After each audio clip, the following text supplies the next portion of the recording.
Assalamualaikum warahmatullahi wabarakatuh. Selamat pagi, salam sejahtera untuk kita semua. Kita ketemu lagi anak-anakku kelas 12 MIPA untuk proses pembelajaran jarak jauh pada pertemuan kedua kali ini.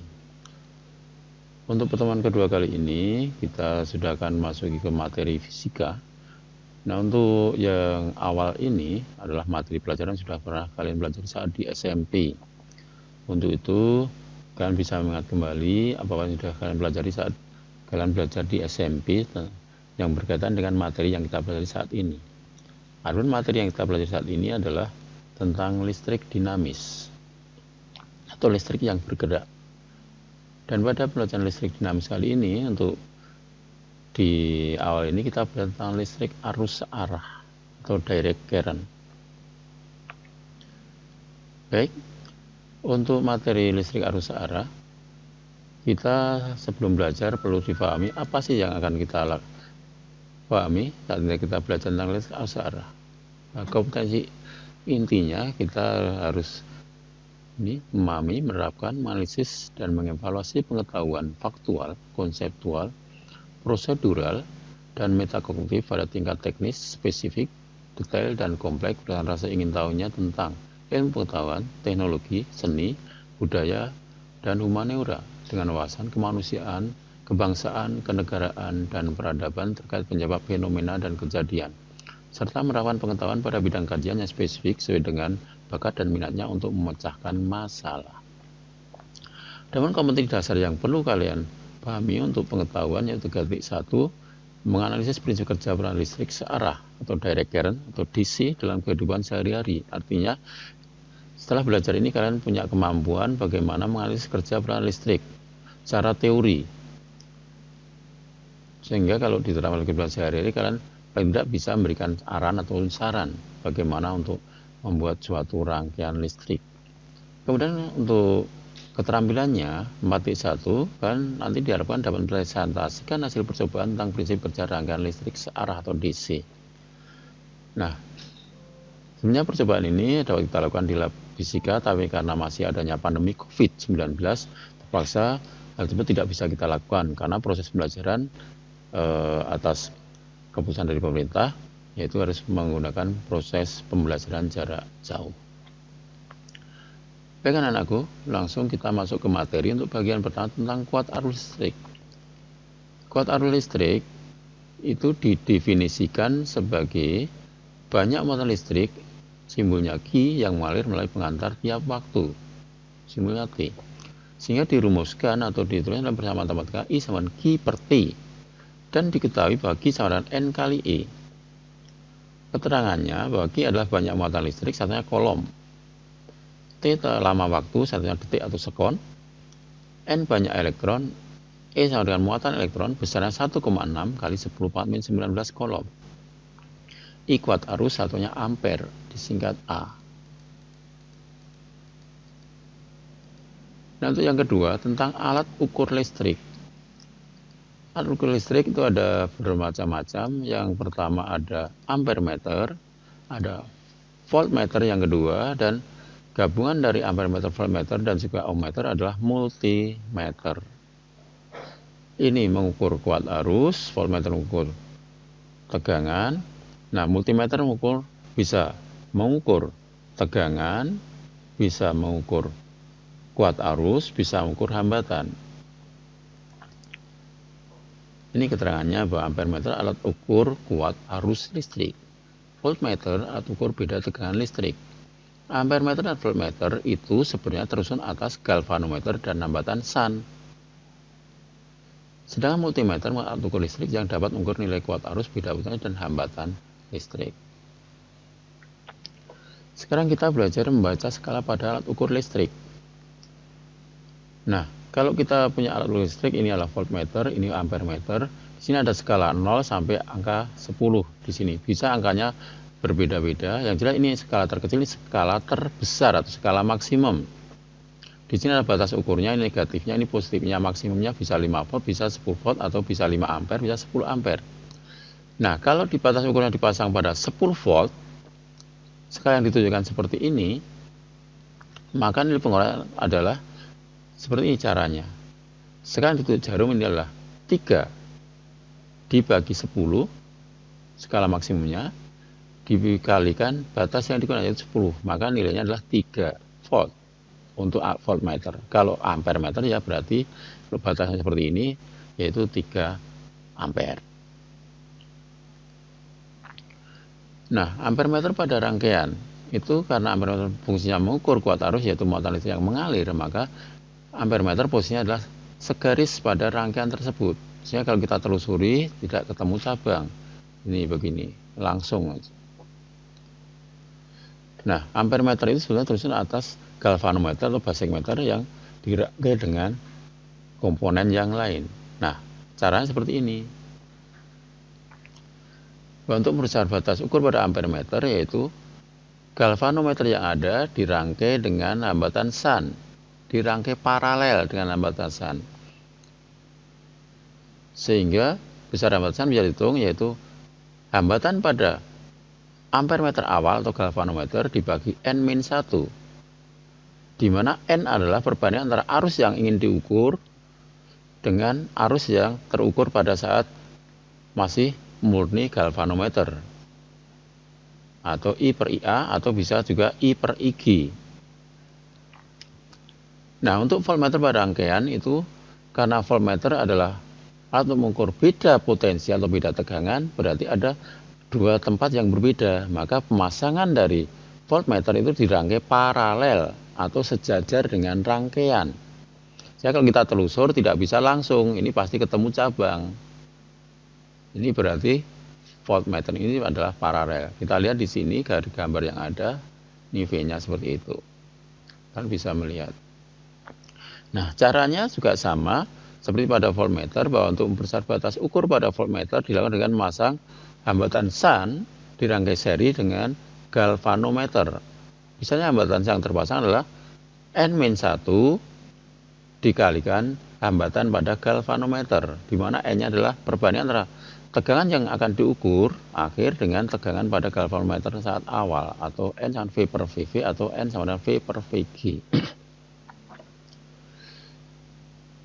Bisa dipahami berkaitan dengan bagaimana memperbesar batas ukur pada ampere meter dan voltmeter. Berikutnya, hambatan penghantar. Kalau kita punya suatu hambatan, maka hambatan yang punya panjang tertentu dengan luas panang tertentu itu memiliki hambatan besarnya R sama dengan Rho kali L per A, di mana Rho adalah hambatan jenis penghantar tergantung jenis penghantarnya atau kawatnya atau kabelnya. Kemudian L panjang penghantar 1 meter, A luas penampang penghantar satuannya meter persegi, R hambatan penghantar satuannya ohm.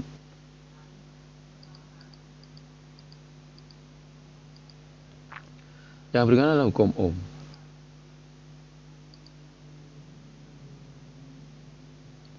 Untuk hukum ohm kita bisa melihat simulasi semacam ini, bahwa kalau ini voltasenya kita perbesar, ternyata I-nya juga makin besar, V-nya kita perkecil, I-nya makin kecil, gitu, dengan R yang tetap.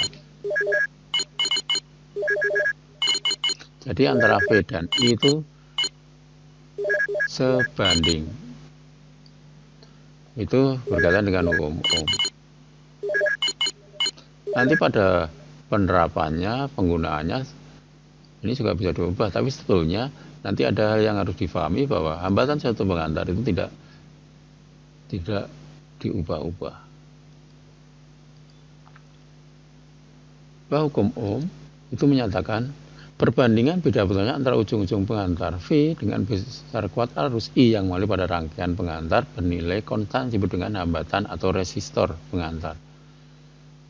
R sama dengan V per I, di mana V beda potensial tegangan satuannya volt, I kuat arus satuannya ampere, R hambatan penghantar satuannya ohm.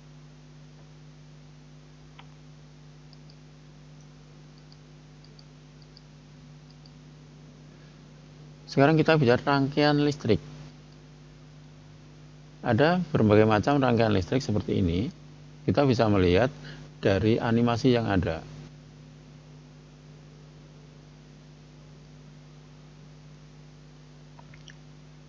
kita bisa melihat ini adalah rangkaian seri karena tidak ada cabang. Maka tegangan yang ada V1 dan V2 itu berbeda, tapi nilai akan sama dengan V yang totalnya. Ini pada seri. Kemudian kalau kita lihat pada paralel, nah paralel di sini akan ketemu cabang, maka arusnya akan dipecah. Jadi I1 dan I2 kemudian kumpul jadi I ke sana. Nah kalau bentuknya gabungan seperti ini, kalau ini belum saklar, ini belum ditutup, maka ini masih rangkaian seri. Tapi kalau ini saklarnya kita tutup, maka akhirnya akan seperti ini, mengalirnya seperti itu. Nah ini adalah campuran tadi, ada seri, ada paralel. Jadi ini yang seri, V-nya V1 plus V2, ini yang paralel, sehingga terlaku I sama I1 plus I2. Semoga bisa difahami. Sekarang hukum 1 Kirchhoff.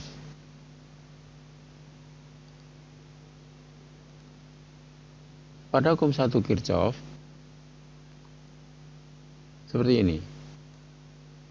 Kalian bisa melihat bahwa kalau di sini ada I1, maka ini akan dipecah menjadi I1 dan I2. Jadi yang masuk cabang sama dengan yang keluar cabang. Kita bisa melihat seperti itu. Jadi hukum 1 Kirchhoff itu menyatakan jumlah kuat arus yang masuk titik percabangan sama dengan jumlah kuat arus yang keluar titik percabangan tersebut. Secara matematika terus jumlah I masuk sama jumlah I yang keluar. Kita ambil contoh seperti ini. Nah, kalau contoh seperti ini, maka di sini adalah I yang masuk cabang, I sama dengan I1, I2, I3. Ini adalah kuat arus yang keluar dari cabang. Jumlah yang masuk hanya satu arus, yaitu I saja. Yang keluar adalah ada I1, I2, dan I3. Sekarang hukum 2 Kirchhoff. Hukum 2 Kirchhoff itu bahwa menyatakan sigma E sama sigma I kali R sama dengan 0, di mana ada aturan pemberian tanda pada rangkaian bahwa saat mengikuti rangkaian itu searah dengan arah I, maka I beri tanda positif. Sebaliknya kalau arah I-nya berlawanan dengan arah mengikuti rangkaian, maka I-nya diberi tanda negatif. Dan saat mengikuti rangkaian ketemu kutub positif elemen, maka E diberi tanda plus. Sebaliknya saat mengikuti rangkaian ketemu kutub negatif elemen, maka E diberi tanda negatif. Kita ambil contoh seperti ini. Ya, ini ada rangkaian seperti ini. Ini kita misalkan rangkaian seperti ini arahnya. Ini juga I-nya sama. Maka I searah. Nah, maka kan muncul sigma E plus sigma I kali R sama dengan 0. Di mana E-nya adalah negatif karena saat mengikuti rangkaian ini ketemu negatif lebih dahulu yang pendek. Kemudian I-nya searah kalikan R sama dengan 0. Contoh kedua, ada dua loop rangkaian seperti ini. Maka ini kita misalkan dulu rangkaian seperti ini. Kita misalkan ada loopnya seperti ini. Kemudian arah I-nya kita misalkan seperti ini. I1, I2, I3. Loop 1 arah jarum jam. Loop 2 berlawanan arah jarum jam. Sehingga pada loop 1 akhirnya diperoleh persamaan sesuai dengan rumusnya ini. Akhirnya diperoleh bahwa ini ketemu min E1 plus I plus E2 kemudian plus I1 kali R1 plus I3 kali R3 itu sama dengan 0. Itu pada loop 1. Pada loop yang kedua, kita lihat pada loop 2, sigma E plus sigma I kali R sama dengan 0. Kita bisa melihat di sini berputarnya begini, maka di E2 ketemu kutub positif, di E1, di E3 ketemu kutub negatif. Makanya menjadi E2 min E3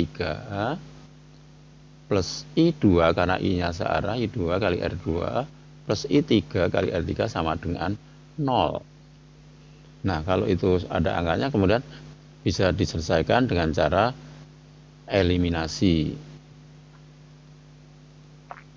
Yang kedua, rangkaian hambatan. Rangkaian seri hambatan. Misalnya kita punya dua lampu, kita jajarkan seperti ini, maka ini namanya seri. Lampu ini kan punya hambatan, maka bisa kita simpulkan seperti ini, ada R1, R2.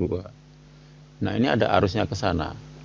Nah, ini hambatan penggantinya menjadi RS. Jadi dua hambatan ini bisa diubah menjadi sebuah hambatan yang disebut dengan hambatan pengganti seri. Cara penghitungannya adalah berdasarkan hukum 1 Kirchhoff itu I1 sama dengan I2 I. V1 VAC sama V1 plus V2. Nah, berdasarkan hukum Ohm, I sama dengan R kali S, dan I1 sama dengan kali R1 ditambah I2 kali R2. Sehingga I kali RS sama dengan I kali R1 plus I kali R2. Jadi akhirnya diboleh bahwa RS sama dengan R1 plus R2 ini rumusnya kalau seri. Tergantung banyaknya hambatan berapa. Kalau di seri tinggal tambahkan saja. Di mana R1 dan R2 adalah besar hambatan ke-1 dan ke-2, satunya ohm. RS adalah nilai hambatan pengganti susunan seri hambatan. Kemudian masih pada rangkaian hambatan, yang B adalah rangkaian paralel hambatan. Kita punya rangkaian seperti ini, ada lampu yang disusun berjajar. Bisa kita simpulkan itu sebagai hambatan R1, R2. Ini bisa diganti sebagai hambatan pengganti RP. Ini ada tegangan VAB. Nah, pada rangkaian paralel hambatan berlaku ini. VAB sama V1 plus V2 sama dengan V. Kemudian dalam hukum 1 Kirchhoff, I sama I1 plus I2. Dalam hukum Ohm, itu maka I adalah V per RS dan I1 V per R1, I2 adalah V per R2. Sehingga akhirnya diboleh 1 per RP sama 1 per R1 plus 1 per R2. Jadi dapat dirumuskan kalau ada banyak sekali hambatan di rangkaian paralel, hambatan pengganti paralel sama dengan 1 per R1 plus 1 per R2 plus dan seterusnya. Di mana R1, R2 adalah besar hambatan ke-1 dan ke-2. RP adalah hambatan pengganti susunan paralel, hambatan satuannya ohm. Energi dan daya listrik. Yang pertama daya listrik. P sama dengan V kali I sama dengan I kuadrat kali R sama dengan V kuadrat per R. Perhatian, bila kita bahas tentang daya alat listrik, utamaan menggunakan persamaan yang melibatkan hambatan alat atau R. Ini perlu kita pahami.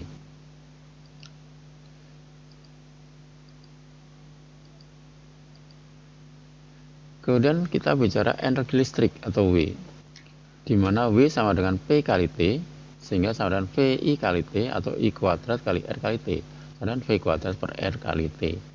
W daya listrik sama dengan watt, W energi listrik sama joule atau sama dengan watt detik. Maaf ini artinya watt detik. Satuan lain energi listrik adalah kilowatt jam atau kWh, di mana 1 kW sama 1000 watt jam sama dengan 1000 watt kali 3600 detik sama 3,6 kali 16 joule. Begitu anak-anak kaitan dengan materi kali ini. Nah, kemudian kaitan dengan soal-soal dan sebagainya ada pada materi tugas yang nantinya bisa kalian respon, kemudian dikirimkan pada saya untuk kemudian sebagai bahan evaluasi. Sekian, semoga kalian bisa memahami secara baik dan semangat untuk belajar dengan kondisi yang ada. Semoga cita-cita kalian mudah tercapai dan kalian tetap sehat. Terima kasih. Assalamualaikum warahmatullahi wabarakatuh.